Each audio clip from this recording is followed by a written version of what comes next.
Halo lovely people, ketemu lagi dengan aku.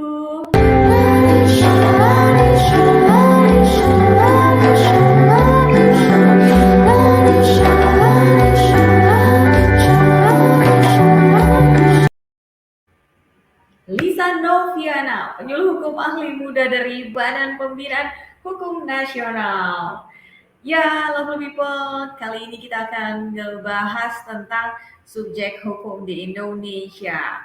Tapi sebelum kita mulai, aku mau tanya dulu kabar lovely people semuanya. Gimana kabarnya hari ini?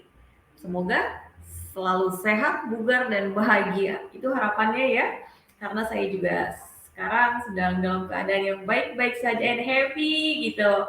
Karena ketika saya harus berbagi dengan love people semua, itu memberikan suatu kebahagiaan tersendiri bagi saya. Apalagi nanti kalau love people like, subscribe, dan menyimak acara ini ditambah lagi dengan diskusi pada kolom komentar, akan menambah kebahagiaan. Baiklah love people, pembahasan kita kali ini adalah tentang subjek hukum. Tadi seperti yang sudah saya katakan di awal ya, bahwa di dalam hukum Indonesia itu ada yang namanya subjek hukum. Subjek hukum itu apa artinya? Siapa yang tahu di sini? Karena kita nggak bisa komunikasi secara langsung, jadi aku kasih tahu aja ya. Subjek hukum itu adalah sesuatu yang menurut hukum berhak atau wewenang untuk melakukan perbuatan hukum. Atau kata lain, segala sesuatu yang menurut hukum mempunyai hak dan kewajiban.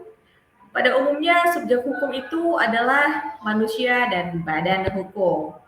Love people, jadi secara yuridis, manusia itu memiliki hak subjektif dan kewenangan hukum, yaitu sebagai pendukung hak serta kewajiban. Sejak dalam kandungan, manusia telah memiliki hak, tapi hanya orang dewasa, maksudnya yang berumur 21 tahun atau yang sudah menikah saja yang bisa melakukan perbuatan hukum. Kemudian, tadi kan manusia ya, badan hukum juga merupakan subjek hukum. Badan hukum atau reh person itu merupakan badan atau perkumpulan orang yang diciptakan oleh hukum. Sebagai subjek hukum, badan hukum dapat melakukan perbuatan hukum juga seperti manusia. Oke, jadi sekarang kita masuk lagi kepada manusia. Pengakuan bahwa manusia adalah salah satu subjek hukum itu dapat kita lihat secara tersirat pada pasal 6 Universal Declaration of Human Rights yang bunyinya gini. Everyone has right to recognition everywhere as a person before the law. Artinya, setiap orang memiliki hak untuk diakui di mana saja sebagai pribadi di hadapan hukum. Jadi, kedudukan manusia sebagai subjek hukum sekaligus mendudukan manusia memiliki kesamaan di muka hukum, equality before the law, dan man is person before the law. Setiap manusia telah menjadi subjek hukum sejak ia dilahirkan. Bahkan jika kepentingannya menghendaki ya, sejak masih dalam kandungan pun ia telah menjadi subjek hukum, kecuali jika meninggal saat dilahirkan. Itu dasar hukumnya ada di pasal 2 BW, Burgerlijk Wetboek atau KUH Per. Berhentinya KUH Per itu apa ya? Kitab Undang-Undang Hukum Perdata. Berhentinya manusia sebagai subjek hukum adalah ketika dia meninggal dunia. Berarti nggak dikenal lagi adanya kematian perdata yang berakibat dicabutnya hak-hak keperdataan seseorang ketika ia masih hidup. Jadi love people, sebagai subjek hukum, setiap manusia memiliki hak dan kewajiban tanpa terkecuali. Inilah yang dinamai kewenangan hukum untuk mempunyai hak dan kewajiban. Setiap manusia mempunyai kewenangan hukum untuk memiliki hak dan kewajiban, tapi belum tentu memiliki kewenangan untuk bertindak melakukan sendiri hak dan kewajibannya.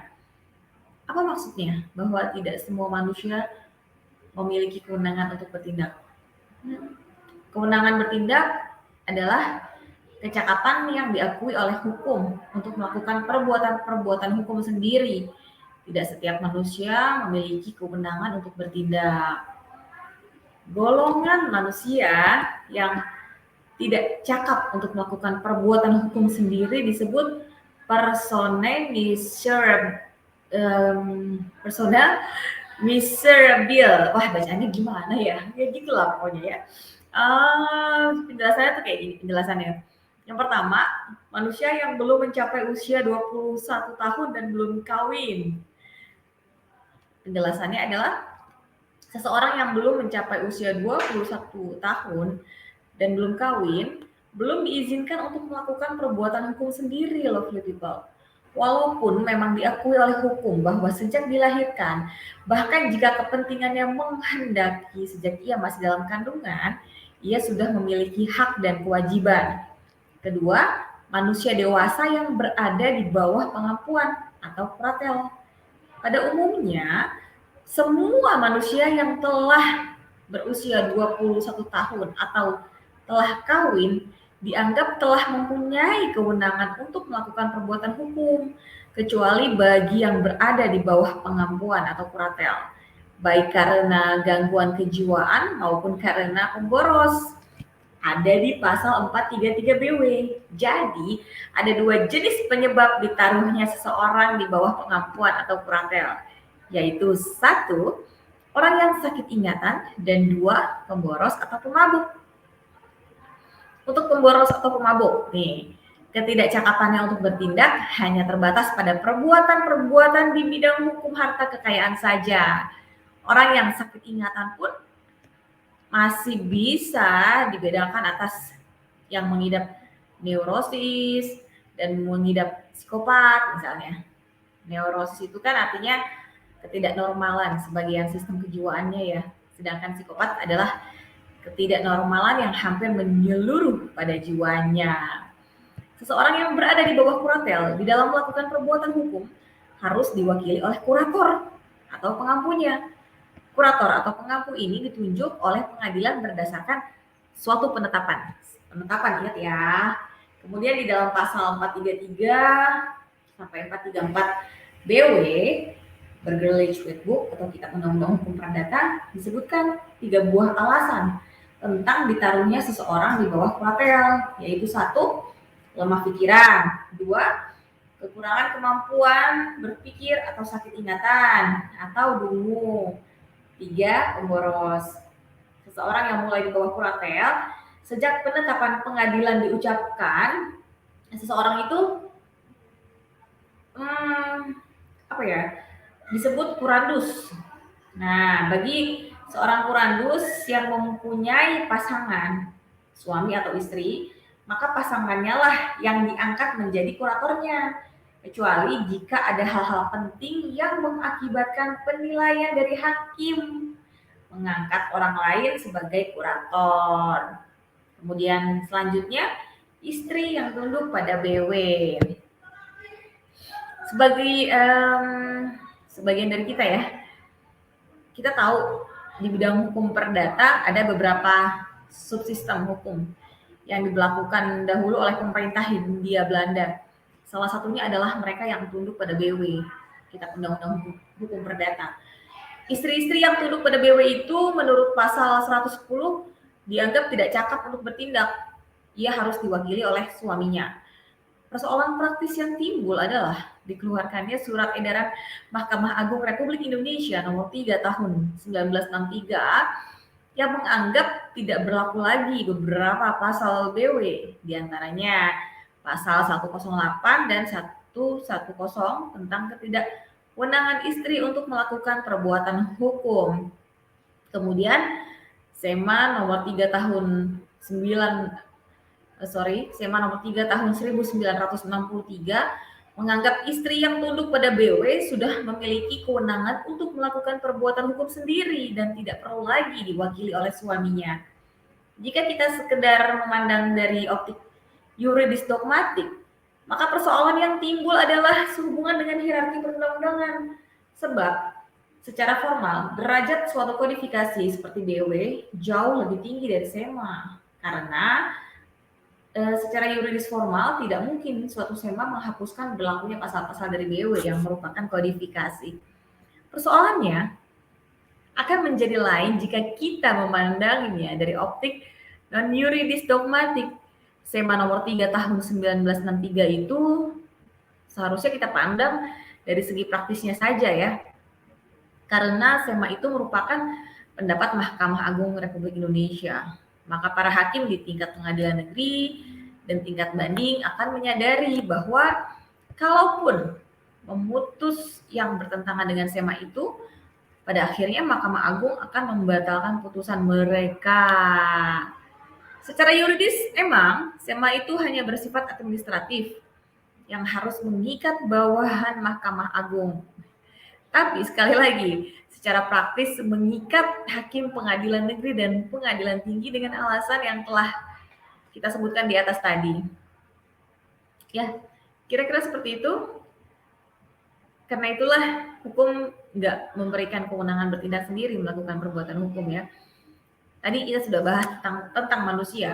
Nanti kalau lovely people ingin bertanya atas apa yang sudah dijelaskan tadi, ingin diskusi atau ingin mengomentari, silahkan komentar di kolom komentar aja. Selanjutnya kita akan ngebahas tentang badan hukum. Jadi selain manusia alami tadi, badan hukum juga dipandang sebagai subjek hukum. Nih ya, menurut Profesor Wirjono Projodikoro, badan hukum itu adalah suatu badan yang di samping manusia perorangan juga dianggap dapat bertindak dalam hukum dan mempunyai hak-hak, kewajiban-kewajiban, dan perhubungan hukum terhadap orang lain atau badan lain. Kalau menurut Profesor Sri Sudewi Mashun Sufwan, badan hukum adalah kumpulan dari orang-orang yang bersama-sama mendirikan suatu badan atau perhimpunan dan kumpulan harta kekayaan yang ditersendirikan untuk tujuan tertentu atau yayasan. Ada beberapa teori yang mengemukakan alasan kenapa badan hukum merupakan subjek hukum. Kita sebutkan beberapa teori tersebut ya. Pertama, teori fiksi teori. Menurut von Savigny, meskipun syarat-syarat dalam peraturan hukum yang melekat pada manusia tidak ada pada badan hukum, namun badan hukum boleh dianggap seolah-olah manusia. Gitu, lovely people.